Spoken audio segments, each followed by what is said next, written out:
Velkomin. Takk. 5-1 sigur, sáttu með byrjunina?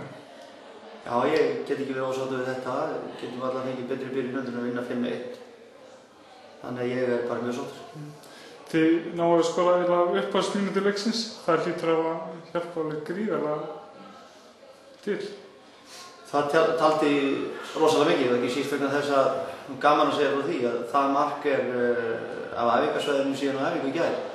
Við æfðum þetta 10-15 sinnum á æfingu í gær, svo kemur þetta upp þessi staða eftir 73 sekúndur og 3-4 sendingar sem áttu einmitt að vera með vissum hætti en ekki öðruvísi og þær voru nákvæmlega svo átt að vera og voru teknar á æfingu í gær og fengum upp úr í mark, þannig að það var ekki hægt að óska sér betri byrjun. Já.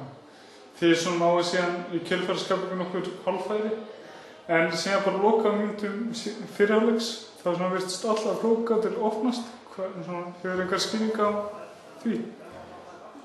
Já, sko, við sóttum auðvitað mun meira heldur en andstæðingurinn alla fyrir hálfleikinn og var í sjálfu sér alltaf bara spurning tíma hvenær við næðum að brjóta það niður í sjálfu sér endanlega. Fáum 2 stórglæsileg mörk í enda hálfleiksins. Síðan voru annars þessar ágættu stelpur mínar komnar inn í klefa eða þessar síðustu sekúndur í hálfleiknum og við fáum á okkur óþarfa mark þá.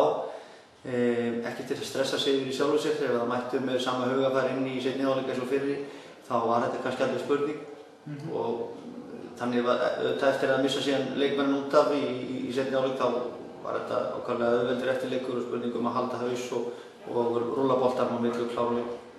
Þannig að hann var kannski, þó svo kannski rauðarspjaldið breyti ekki þannig sér leiknum en það sem gerði líklega síðustu mínútur léttar. Já, það svona dró þetta tennur úr andstæðingunum og þjálfarinn raunverulega hendi handklæðin inn í hringinn þegar það gerist því hann dregur allt sitt lið niður á sín varnarhelming og hefur enga upp á topp til þess að ógna okkur.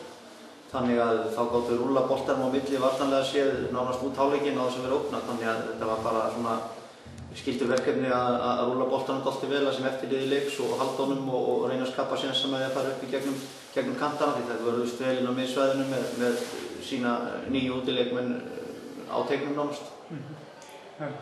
Til hamingju. Takk fyrir.